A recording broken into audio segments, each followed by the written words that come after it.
नमस्कार मंडळी.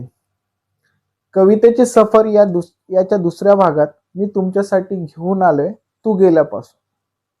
तू गेल्यापासून तू गेल्यापासून ही कविता म्हणजे कधी कधी कसं होतं की आपल्या एखादी जवळची व्यक्ती आपल्याला सोडून जाते, पण तिची सावली मात्र आपल्याला सोडत नाही.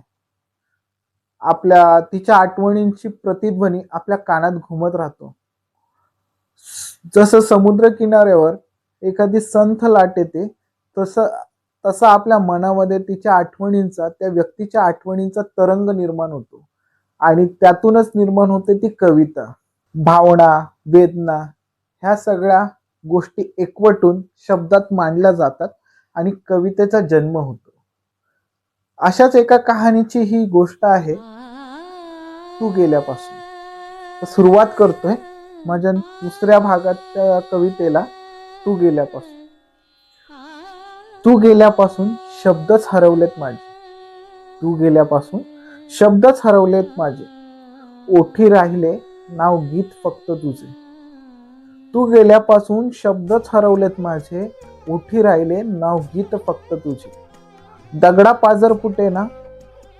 पाझर फुटेना आणि वाळूत कोरलेलं तुझं नावही मिटेना. दिस उजाडताच संपतो, रात्री काळोख सर्वत्र दाटतो. दिस उजाडताच संपतो आणि रात्री काळोख सर्वत्र दाटतो. त्या काळोखातही तू नसताना असतेस, मला एकट्याला पाहून मुद्दामून हसतेस. त्या काळोखातही तू नसताना असतेस, मला एकट्याला पाहून मुद्दामून हसतेस. आसुवांचे मिश्किल हसू पाहून काजवे सुद्धा लुकलुकले. आसुवांचे मिश्किल हसू पाहून काजवे सुद्धा लुकलुकले. एकांताच्या एकटेपणाचा निरोप घेऊन जाताना तेही वाऱ्यासमोर रुकरुकले. आतून जळलेल्या भावना समजून अंतःकरणात आलेले दवबिंदूही सुकले आणि त्या अंधाराच्या काळोखात नतमस्तक होऊन क्षितिज सुद्धा झुकले.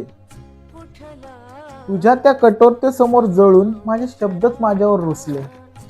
दाहकता संपता संपत नसून माझे लाचार शब्दच भावनेत फसले. कोवळ्या किरणांनी सुद्धा काचेच्या पारदर्शकतेला का गेले तडे.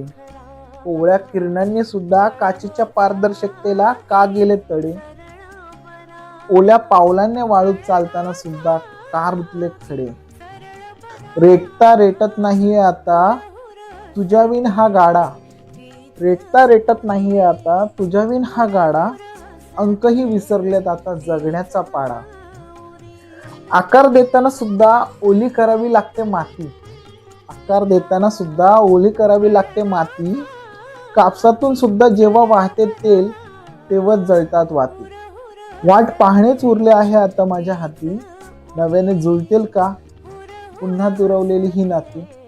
नव्याने जुळतील का पुन्हा दुरावलेली ही नाती. धन्यवाद.